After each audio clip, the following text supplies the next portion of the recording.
Hello, I'm LaDawn Elliott. And I'm Nichole Bradley. And we are the co-authors of Conquering the Inner Storm, Your Journal to Personal Empowerment.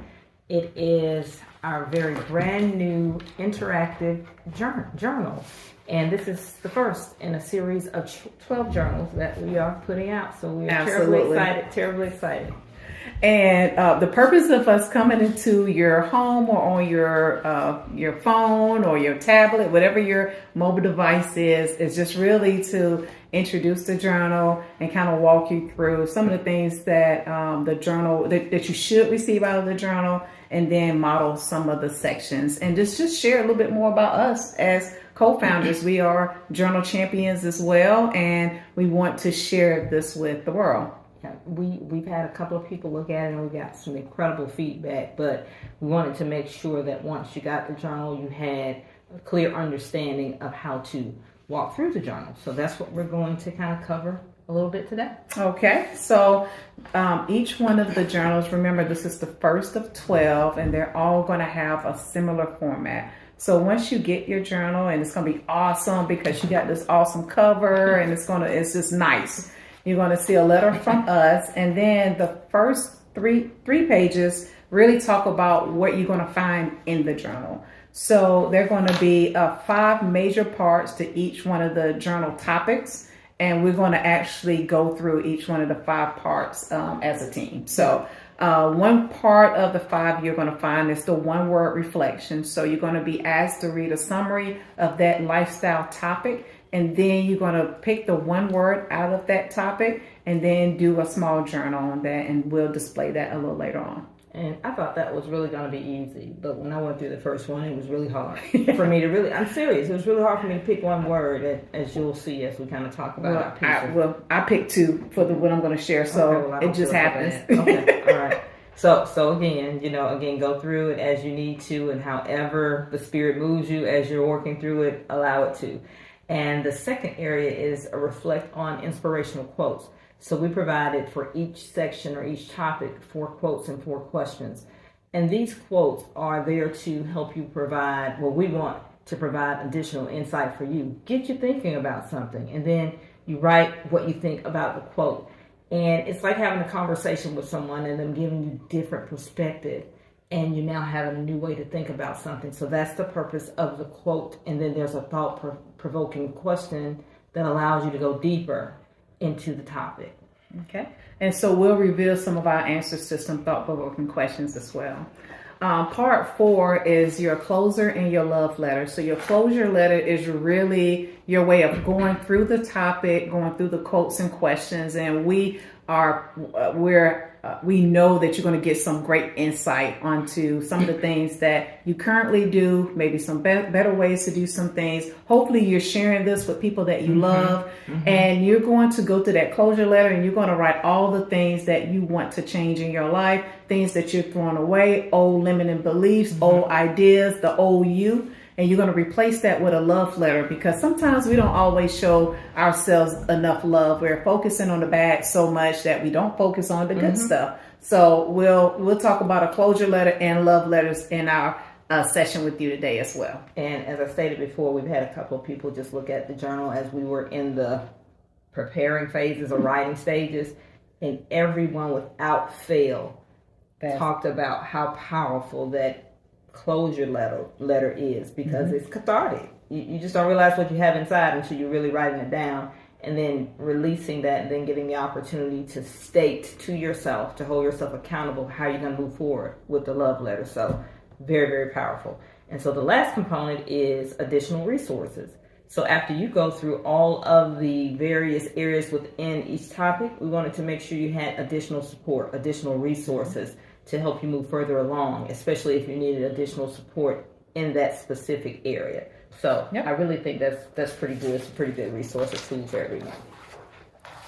The next part we wanted to share with you is also just really the process of reflective journaling. Sometimes it's just really difficult to sit down and either journal on a topic or journal on a prompt. So what we wanted to do was give you some tips and give you some grace for yourself as you go through this process. So We want you to set aside dedicated time. So don't do it when you know you're trying to cook dinner, or you're trying to multitask in a meeting at work maybe, or someone's talking with you. Set aside some real dedicated alone time.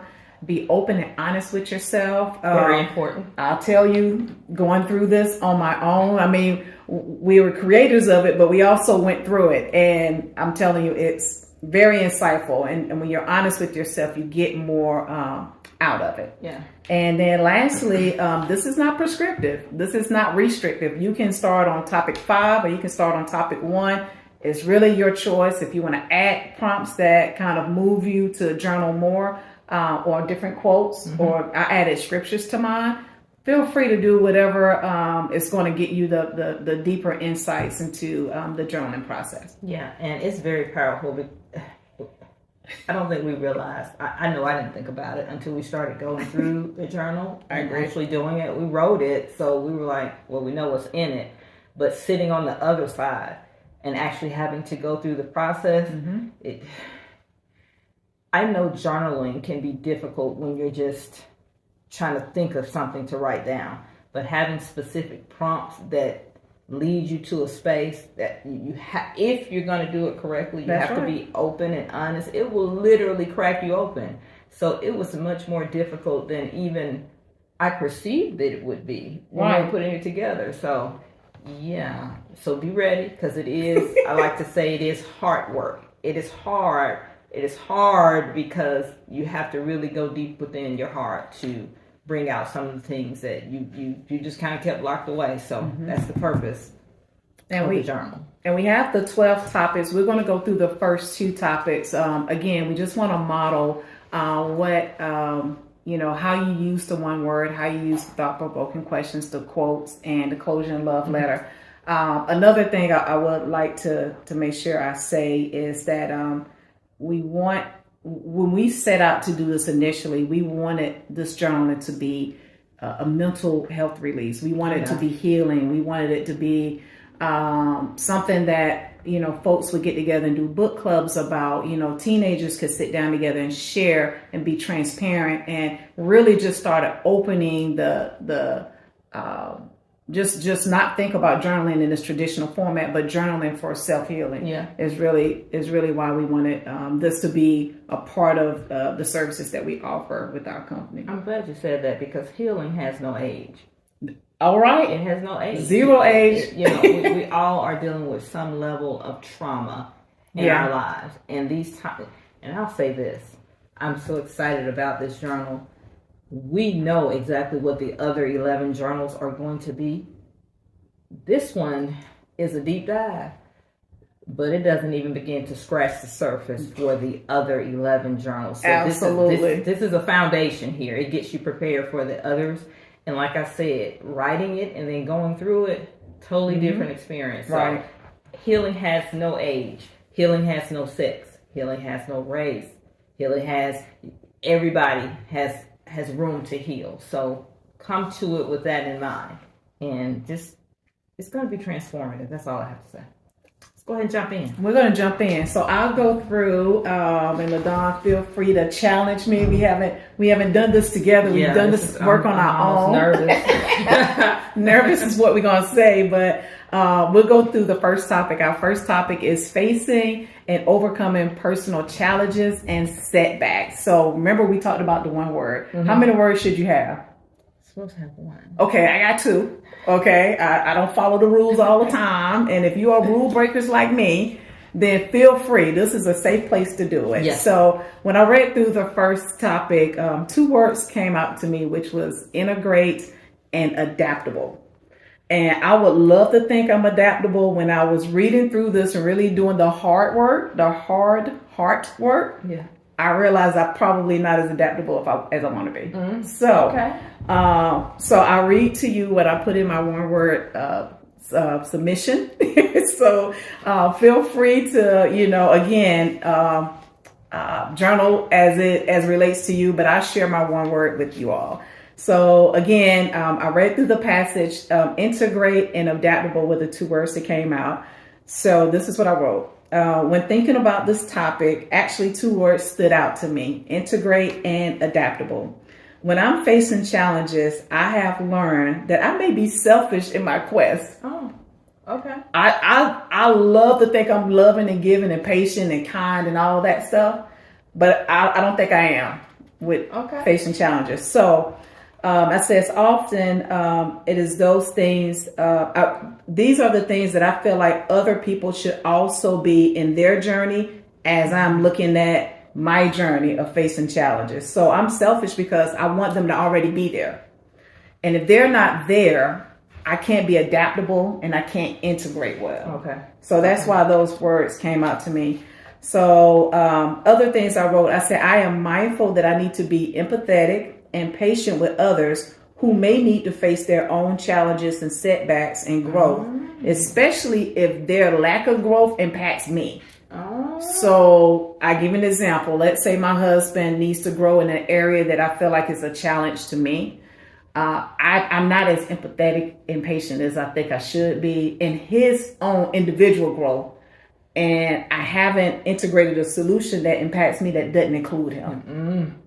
So that's what I found in my one word. That's my one word, which turned to 2 words. Also, I feel like I need to adapt a plan forward that doesn't include others, only me and my circumstances alone.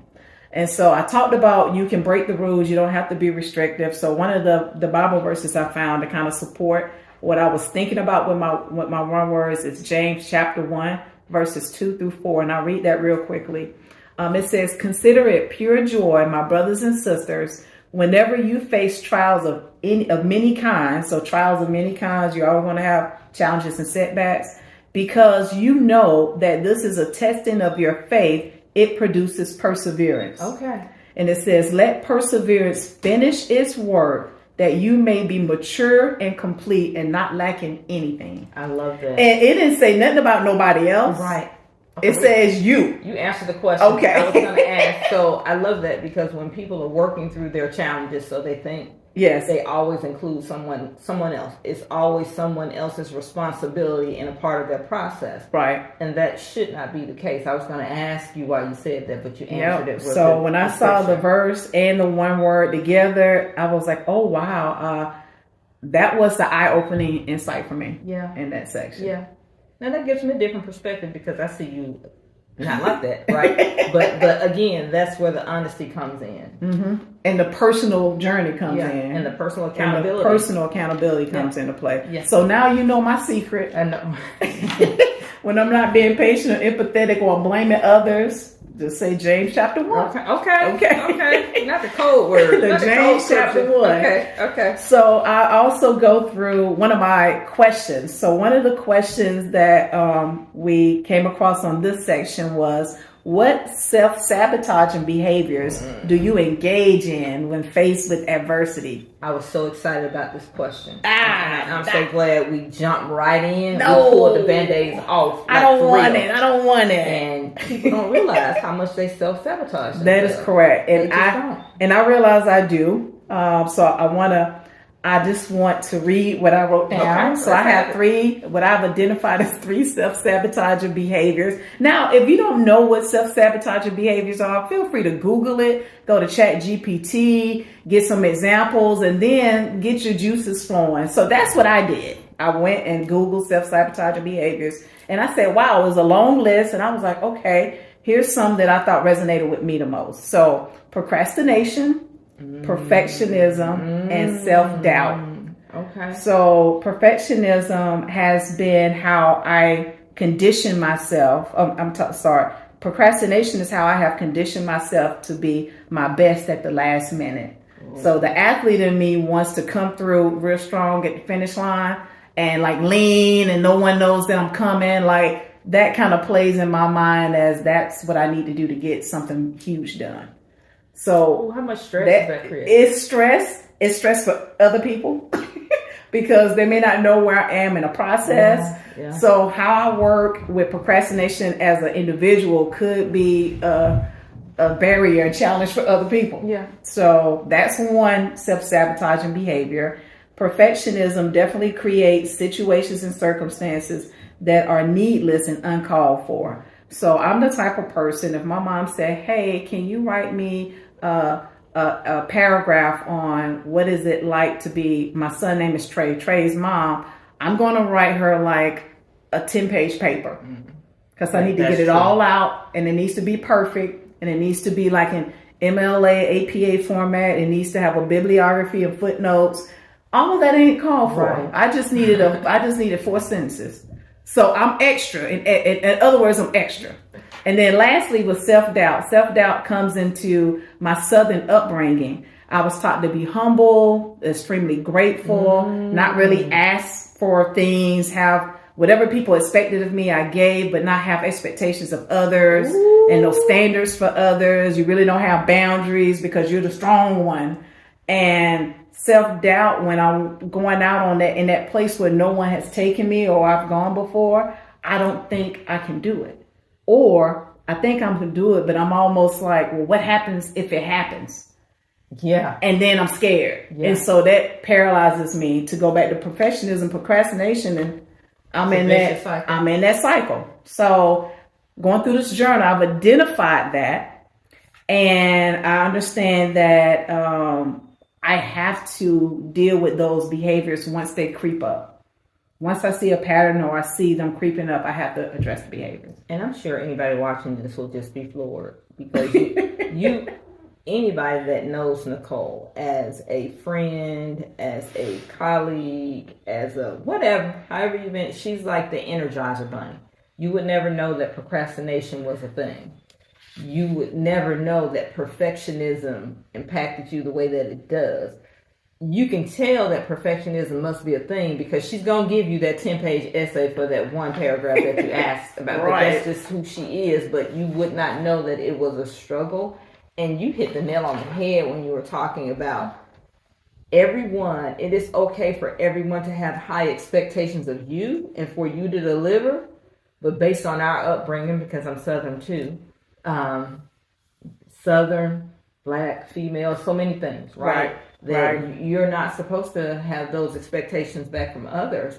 And it leaves you in a space of loneliness a lot of times. Absolutely. And feelings of overwhelm.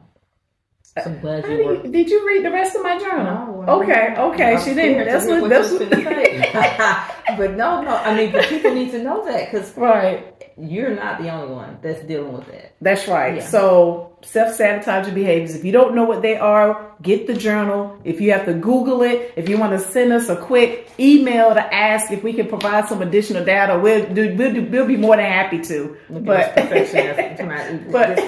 This bomb journal, she's talking about additional data. That's right. That's who she is. Yeah. So I did the one word, we did the question and a quote. So one of the quotes from this chapter is, the race to success is dotted with many tempting parking spaces. I don't know. It's unknown. I wish I knew the person who wrote this because they must know me. That's so good. But the one thing I did right here is, this is the one quote, one of my favorite quotes, and I wonder who said it. Also, these tempting parking spaces does not help my ADD, ADHD. So I'm like, it could be here, I could be there. Distractions are a part of daily life. And if I'm not distracted, something's wrong. So, but it prevents me from being singularly focused on 1 to 2 things. And so that doesn't help my procrastination because it doesn't help my perfectionism because I'm always looking for other parking spaces to park in. Yeah. So I love that quote. I just love that quote. That's a very good quote. Yeah. And it's very apropos. You described how you are. So yeah. Yes. So again, getting to a deeper level and being ready really to learn about myself, not just going through the journal. I had to really pray and get ready for this. As a matter of fact, we didn't talk about this. This has been 12 years in the making. Yeah. So we didn't know it. We've been colliding and doing all kinds of stuff like for 12 years. Those other tempting parking spaces. Because there's so much, but our worlds just kept colliding in this kind of arena. And so Yes. this is what was birthed out of it. And Correct. it allows us to share who we are. Absolutely. And how we want to help the world and hopefully help other people. So, yeah. Absolutely. So, and then I think I'm going to do a closure letter. Okay. So I do a closure letter. Let me get my Kleenex, girl. Okay, remember the closure letter is meant for you to kind of let some things go. So if I shed a tear, because I'm going to try to stay strong. But I'm just saying it's a personal journey now. It's a personal journey.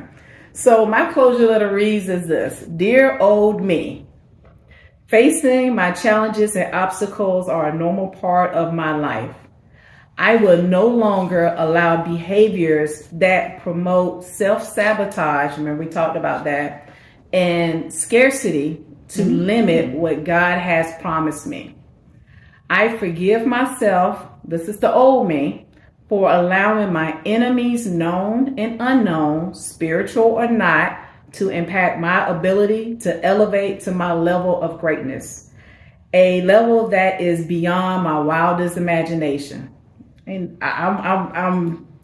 it's all in here, y'all. It's all in here. I know that this is a journey, but I will remember to stay rooted in my faith by living Jeremiah chapter 29, verse 11 daily, and use discipline and consistency in my routines, my diet. We got to work on the diet, self-care, meditation, self-talk, and emotional stability. I ask God to remove these tempting parking spaces and help me to focus on the path ahead. Give me new eyes and sharper senses to remove complacency and replace it with exceptionality and excellence. Mm-hmm. And Jeremiah 29:11 in the NIV, for those that would like to know, is, for I know the plans I have for you, declares the Lord, plans to prosper you and not to harm you, plans to give you hope and a future. So that's my sharing. That's my modeling for my session. I'm sure if LaDawn went through her chapter 1, it'll probably be totally different, yeah. But it's personal. We want it to be personal. So were you expecting, well, let me ask you this. As you were going through each of the exercises in chapter 1, how are you feeling? Like, were you, whatever feelings you had, were you expecting them? No, not all of them. I knew it was going to be, insightful, but I didn't know it was going to be transformative. Okay. I didn't know that the next day I was going to start getting up to go about my day differently. I didn't know I was going to start talking to myself differently. And when I ask for sharper senses, even when I hear what people say, if it's not positive, I'm quick to make it a positive in my mind and my heart. And sometimes I just say it. Okay. So I'm starting to change some of my routines. My positive self-talk has kind of been ratcheted up. My meditation has been ratcheted up. So going through this, I didn't anticipate that I would take immediate action. Okay. As I was going through and I'm saying my first week, but it took me a couple of days to go through my topic 1. Well, that's powerful. And what I hear is, I don't want anybody to get discouraged that gets the journal and you do your piece and then the next day you get up and nothing has changed. That's true. I say that because it's a process. And as she said, we've been birthing stuff for 12 years. But in the process of birthing the work, we have been working on ourselves. And we are good mirrors for one another. Right. Like really great mirrors. So we're both at different phases in our journey, but we're both on the path of self-discovery, healing, awareness. So we're at that place of being ready to put things into action because we have seen the result of committing to the drill, right, and putting things in action. So absolutely. Yeah, so if you write your stuff down and the next morning things haven't happened, you go back, reread. It's a process. It's a process. It's a process. It's a practice. So, yeah, and I like to just kind of, I write a lot. So whatever comes to mind, it means it's supposed to be on this piece of paper. Mm-hmm. And one of the other things in the resources, I just want to say that there are 5 resources on page 22 and for topic number 1. these resources are different for each chapter depending on the topic. So you're not going to go through the journal and get the same or similar resources. So whatever it is, if it's books, if it's apps, if it's podcasts, if it's a person in your community that has a certain expertise, just start, reaching out, getting some additional resources if it's a section that you may be struggling with and you may need some additional help. This is kind of what you can, in your quiet time, come out of yourself, but there are going to be other avenues you can get additional information on. So like, for example, I'm definitely getting additional information on the topic for, hold on one second, number 11, managing finances and saving for the future. So that would be one of the topics I want to get much more additional information on. Yeah. And I think life is much like our smartphones. You start having conversations and all of a sudden stuff starts popping up on your timeline. Like in real life. Seriously, when you start focusing on a thing and start thinking about a thing, resources will pop up. So, we have them embedded in the book in a variety of formats, but additional resources will pop up. You just have to be open to them. That's right. Yeah. Absolutely. All right. So you think we should jump into chapter 2? Let's jump into chapter 2. Okay. So chapter 2 I did, and it's finding a sense of purpose and direction in life. So I'm just going to do a little quick read of what the section is that I had to choose my one word for that I didn't choose just one word for. So finding the purpose in your life can be complex and personal process. It may involve reflecting on your values, interests, and passions, as well as considering what makes you feel fulfilled and satisfied. Some people find their purpose through career or family, while others may find it through spirituality or personal growth. Ultimately, the purpose in your life is unique to you and may change over time. To begin your personal journey, consider setting goals and taking small steps toward discovering what brings meaning and joy to your life. So that whole paragraph is one word. Yeah, it's one. Really? Can we do that? Is that a thing? Resonated with me. But the 3 words I selected were spirituality, purpose, and passion. And what I wrote was, I've been on this freedom journey since right before COVID. Yep. For a lifetime, but it really ramped up right before COVID. And I've come to learn on this freedom journey is that those words all represent the same thing for me. Spirituality, purpose, and passion all represent heart. Okay. And they all represent heart and love. So when I am centered, I am led, I'm guided 100% by my heart. I listen to my heart. And every time I do that, I'm led to the people, places, and provided opportunities that allow me to work and live on and in purpose. So spirituality is not a religion. It's not a thing. It's just who I am. And when I'm centered in myself, when I'm connected, when I feel like I know who I am and what I'm supposed to be doing, the purpose and the passion is automatically just existing. Like I'm not trying to create it. I'm not trying to manufacture it. I am it.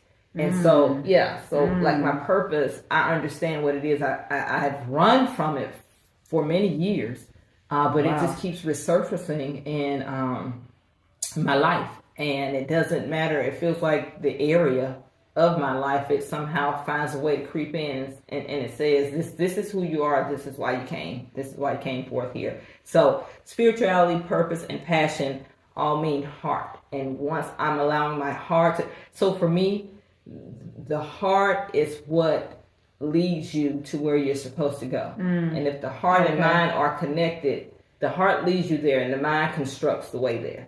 So the brain creates the way. Got it. It constructs the way for you. But once I realized that I didn't have to control it, I didn't have to plan out, it released me to be able to focus on my purpose and passion. So those are the words that stood out for me: spirituality, purpose, and passion. And that's why. And they all are synonymous to heart. So the one thing I was thinking of, and you eventually said it, was control. Yeah. So how do you, or how have you kind of released the control piece? Because that's what I struggle with. I have the spirituality, the purpose, and the passion, and then I just want to guide it. If that makes sense. Yeah. But I hear you saying once those all align, that the path will show itself to you almost. Yeah. So what did you do to kind of get the control factor minimized or really gone? So we're just going to speak honestly, unwillingly.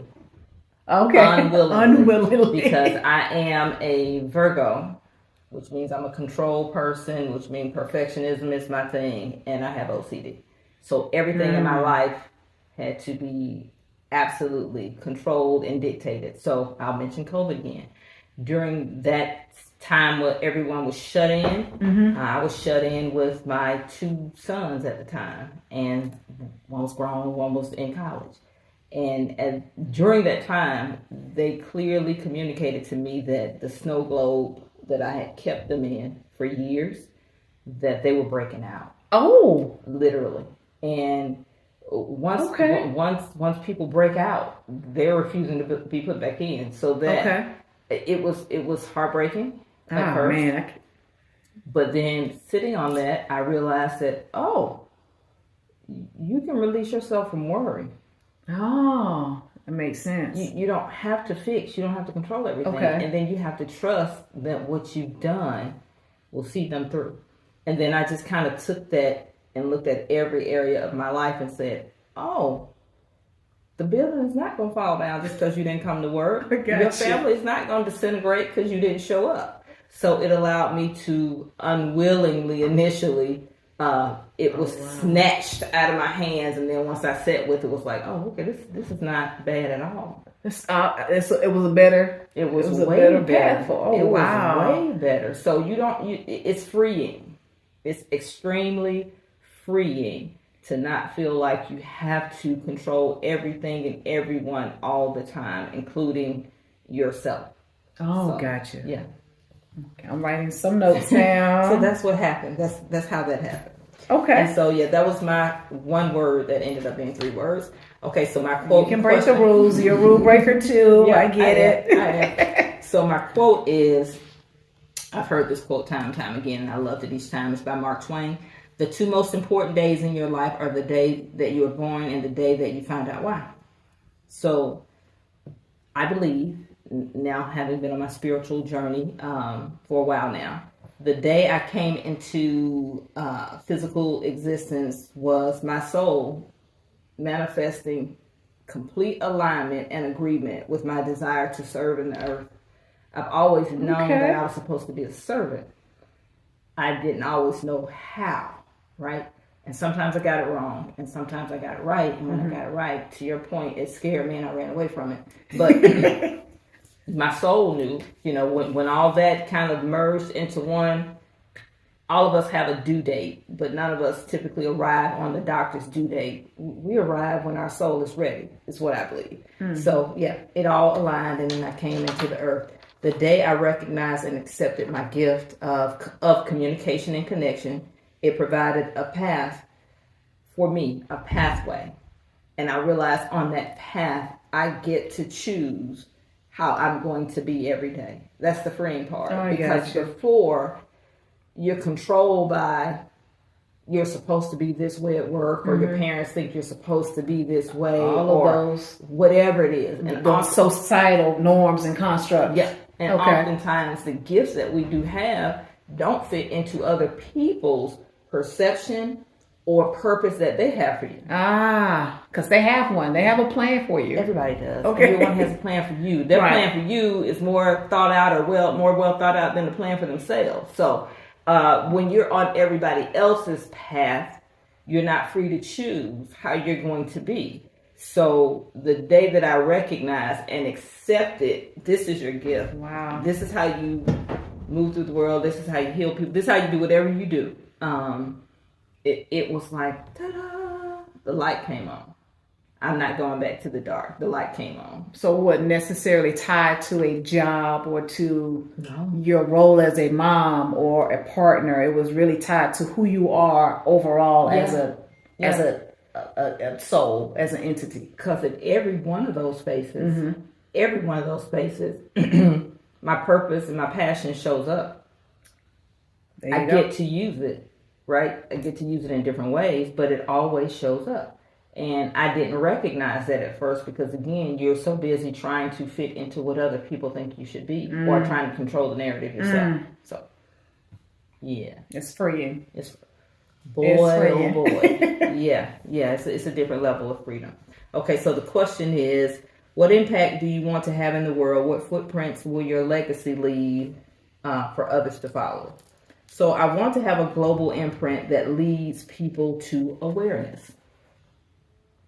I want people to be aware of who they are. I want people to be aware of how they are. I think it's important. I think once we have an awareness, we then have the power and the control to really make better choices in how we engage others. My legacy will be that of transformation. I want it to be said that I help transform lives by helping people see themselves and free themselves, breaking generational curses, dismantling limiting beliefs, and breaking down barriers to live the highest expression of who they are without fear. So that's the legacy I want to leave behind. I want people to say, oh, LaDawn came into my life, or oh, I met LaDawn, or oh, I had a conversation with LaDawn, and as a result of whatever that interaction looked like, wow, I was able to step through, break out, break free, and just be who I came here to be. Because in your path that you're already a yielding vessel to your purpose and your passion, and you're going to automatically have the right thing to say. Yeah. To speak to oh my God. that piece. True. That is true. And I mentioned this before in other conversations that I've had, and I hate to say it because people think you're weird. But truly, when you yield to your gift, when you're open to it, there's no limits. Like when I'm having conversations with people about whatever it is, and I'm using my gift of communication and connection, I allow myself to just be the vessel. So sometimes I feel like I'm having an out of body experience because I'm talking, right? But I'm not planning the words. I see. They're just coming, and they are the words that whomever I'm speaking with needs to hear. Well, so, I would say I've been the recipient of such communication and connection. One of the things you said was the awareness. So if you guys take a look at our website, LaDawn is our awareness strategist. And awareness to me, as I heard you read it, I wrote down 2 words. Okay. So I got 2 words from what you just shared.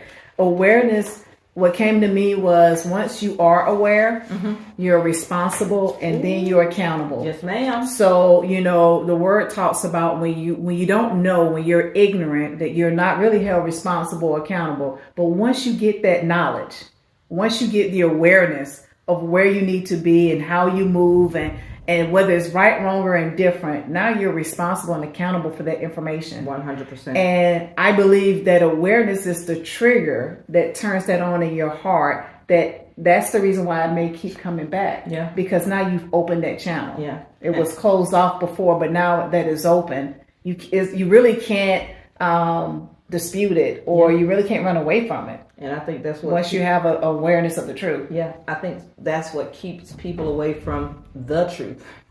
Whatever the truth is, that's the inner truth, the outer truth, whatever, because you're now responsible and accountable. You can't say, I can't do because of someone else. Right. You can't say whatever because now you are responsible and accountable. And I think that is a scary thing for people in general. Absolutely. Yeah, I think people are okay to stay stuck in their misery when they feel powerless. Because power,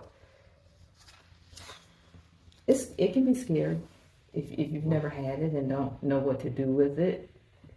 Like if I do something, then what? If it happens, now what? Right. That's scary. That's scary. That's scary. Okay. So I did a love letter. I did both, but I'm gonna share my love letter with you. And I was writing, so if I struggle just a little bit, I have some real poor handwriting. Handwriting is I never got A's in penmanship, so it is what it is. So, okay, dear LaDawn, you know who, why, where, and what you are. You know why you chose to come forth to live this experience. You have chosen to commit to living your legacy every day in every interaction you have. Transformation knows no size, has no limitations, and is ever evolving. Upon awakening each day, you promise to remain rooted and grounded in your purpose of communication and connection. Feel the power and creativity of working in and on your purpose. Know that you have the ability to permeate every space you enter with light, love, kindness, and peace. Knowing that your mere presence is transformative. Every day, you will lead with love and live in love by offering the best of who you are to those you encounter. You will speak truth. Your words are inspirational, motivational, supportive. Your words are empowering. They are seeds that are planted in the hearts and minds of those you were sent here to touch. You see the light and the potential in others. You know you are built for this. Every day, I choose to honor me and my gift of communication and connection. My legacy will be the indelible spark, the footprint I leave behind in the transformed hearts that I've touched. So that's my love letter. I love your love letter. I love you and I love your love letter. Yeah. And you are all those things just based on my experience with you. But also, I'm hoping that these seeds that we were talking about, this journal is going to provide some of those seeds. Yeah. You know, it'll be a way to touch people known, unknown, through all the areas of the earth. Yeah. And leave an imprint and a connection. Yeah. And I think that's our purpose. Yeah. I think we are, and we will continue to do so. And I love that we are so similar yet so different, right? I always say we're the perfect yin and yang, and you can do whatever you want to in this journal. If you notice, Nichole, each area that she completed in her journal, she based it in a scripture. Mm-hmm. So whatever you need to ground you, to commit you to what you are sharing in this space, this written space, do what you need to do to make it real for you, to allow you to honor who you are as you're moving through the journal. We're hoping it's 12 topics. You can move through it as fast as you want to, or if you want to do one a month, that's up to you. However you feel comfortable doing it. You can be as honest. You don't have to share with anybody. However, if you have somebody to share it with, you never know what you're able to release in them by being so vulnerable and transparent with your words. So as you said, friends, book clubs, whatever, whomever. Girls retreats, guys retreats, church groups. It's for guys too. Yeah, it's for guys too. Yeah. They need to take it personal. They do. They do. Because men are struggling just like women are. I think the only difference is we're given permission to kind of share some of our emotions where they are not. That's a societal norm we talked about. And those are barriers that men may be vulnerable to or may not have been allowed to. Yeah. You know? Yeah. So this is a safe space for whomever decides to purchase the journal. So Nichole said to go out and visit our website, reimaginepotential.com. Mm-hmm. You can find the book now. It is available for purchase on Etsy under Reimagine Potential. Absolutely. Or you can just put in the title, Conquering the Inner Storm, and you can find the book for purchase there. Absolutely. And we wanted, honestly, to come unscripted. Normal on a Sunday afternoon, and just really share. We wanted to share who we are a little bit. We wanted to share a little bit about the tool that we've made available, and then really how we use it in our personal lives. So hopefully you found some nuggets from us and some learnings that you can take away. And we hope you enjoy looking to this, listening to this, and starting your own personal journey of empowerment. Yeah, it's been fun. I was nervous. I truly was nervous about it, but it's really been a good thing. I agree. And I look forward to moving through the remainder of the journal, and I really look forward to getting the other journals out. I just envision our journals on your bookshelf. Yes. All 12 of them. together. And you're saying, after having gone through all of them, how your life has changed and how you were now able to impact the lives of others. So, yeah. I agree. That's the goal. So thank you for your time and your patronage or your future patronage. We hope you enjoy it. Bye. Have a good one. See you on the next journey.